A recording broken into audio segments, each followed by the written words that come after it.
How's it going, everybody?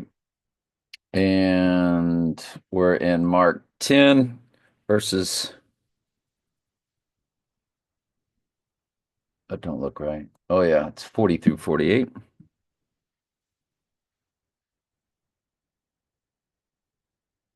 And in Daniel 9, we're going to go through the abomination of desolation today, ever so briefly. I'm not going to get, I've done deeper studies on it before. It's a very complex, in my opinion, three verses. I think it's bouncing back and forth between Christ and the Antichrist. I'm not dogmatic about the way I teach it. I would say it's up for speculation. I would say just be careful about listening to other preachers because the Holy Spirit isn't in them. Holy Spirit's spirit of truth, and they're going to, they teach free will. They celebrate Christmas, Easter. So how can you trust them with the truth? So listen to them, but let the Spirit speak to you about it and see what you think. Everything I tell you, I always say, or I should say more often, take it to prayer. Let God be true and every man a liar. But one thing I know for sure, man has no free will. God's ordained the end from the beginning. He chose a sheep from before the foundation of the world. Sheep are born lost. They get the call. Somebody said that a person said in the comments, asked me if I had deleted comments. Nope, I never delete comments. Never, ever, ever delete a comment. So either it's an AI saying, asking me if that's been commenting, or the AI deleted a human's comments. But, I don't know if these are real people or not that are commenting and just the AI playing games, which I think it has the ability and the right to do. I just don't think it has the right yet to mess with humans in adverse ways yet. But I think once the Antichrist deadly wound to the right eye event takes place, then I think all bets are off. The earth is supernatural, or at least 2 days later. And at that point, I think it's on.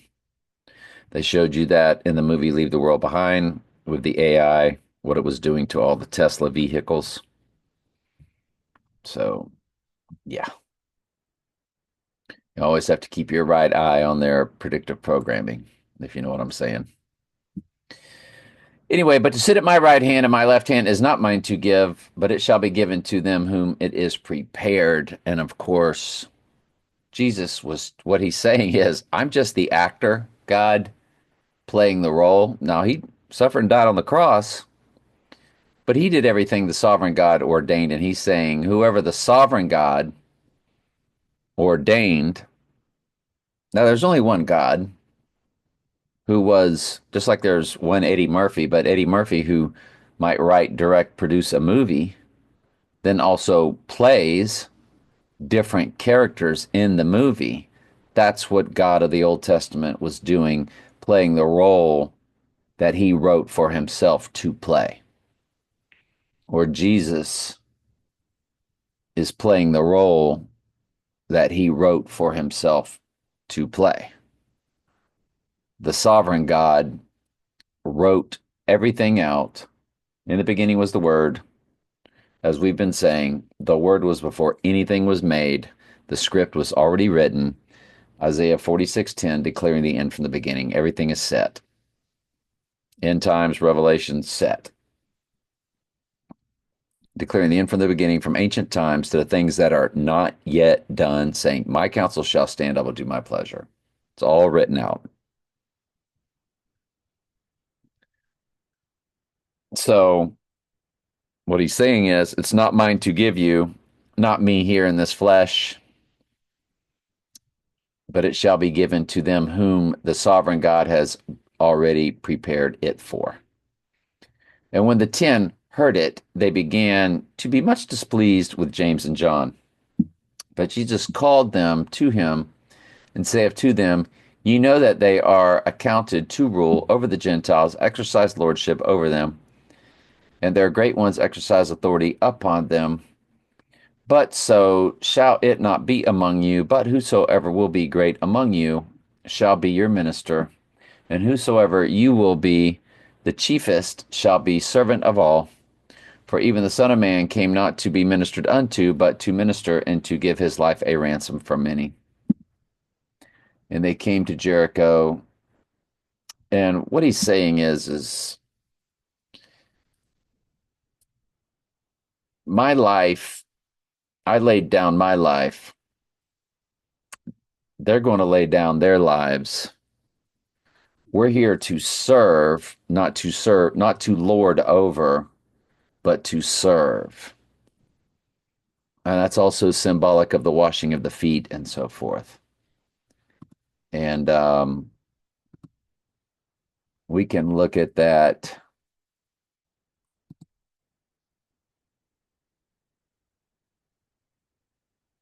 in the King in the New Living,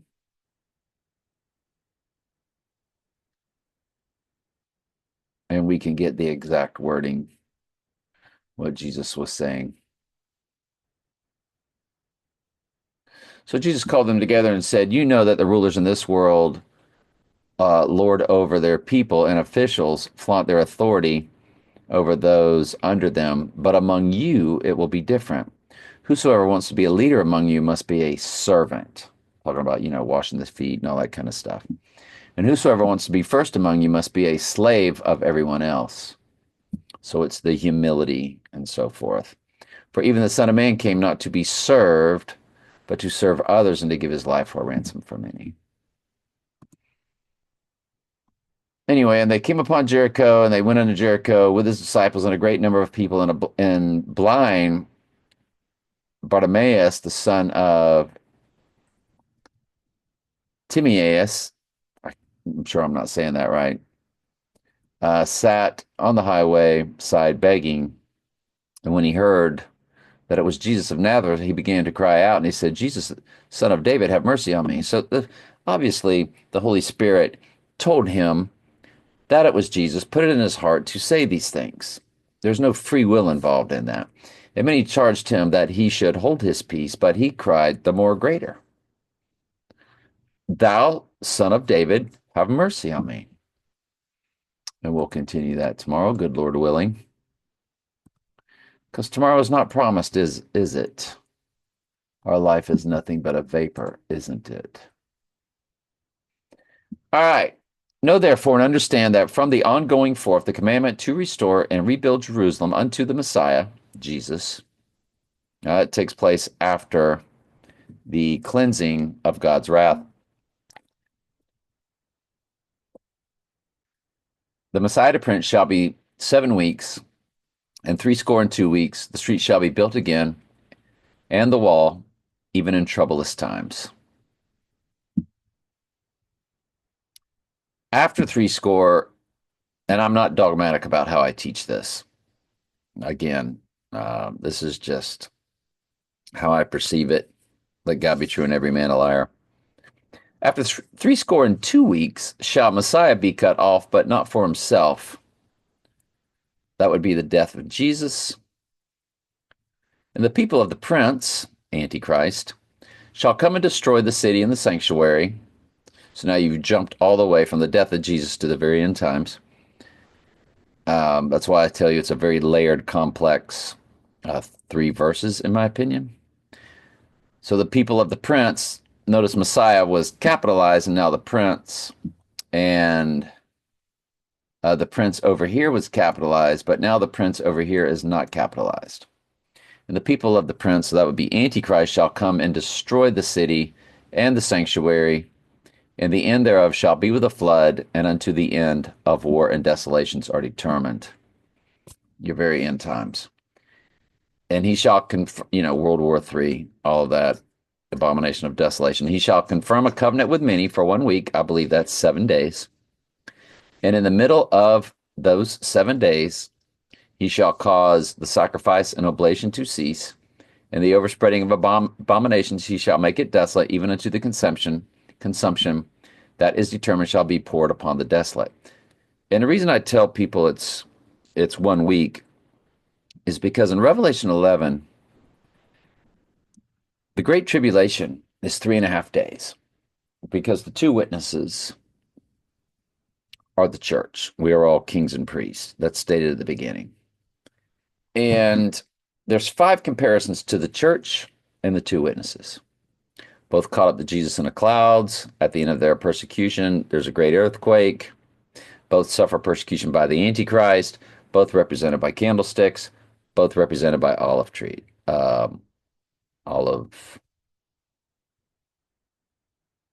olive trees. Yeah. So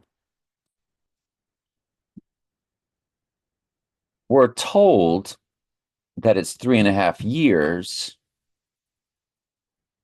of the Antichrist ruling, but Jesus said he cuts those days short, doesn't he? Yes, he does.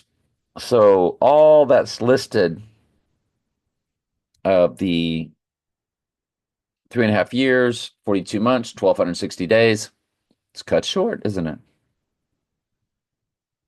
Down to 3.5 days, which is what you're told that it's 3.5 days in Revelation 11. So this week, when you look up the word week in the Greek, or excuse me, in the Hebrew, I don't think it's the Aramaic, I think it's the Hebrew in this Old Testament. Daniel, this week represents either 7 years or 7 days, nothing else. Notice the two-way go. And remember, Jesus cuts those days short, so it goes from 7 years to 7 days. And the Great Tribulation goes from 3.5 years to 3.5 days, times time and half of a dividing at times, which again can be days or years. Anyway, let God be true and every man a liar. Daniel 10, 1 through 4 today, and we'll call it a day. Want to call them at a time. Out of my dad's old King James Bible. In the 3rd year of Cyrus the king of Persia, a thing was revealed unto Daniel, whose name was called Belteshazzar.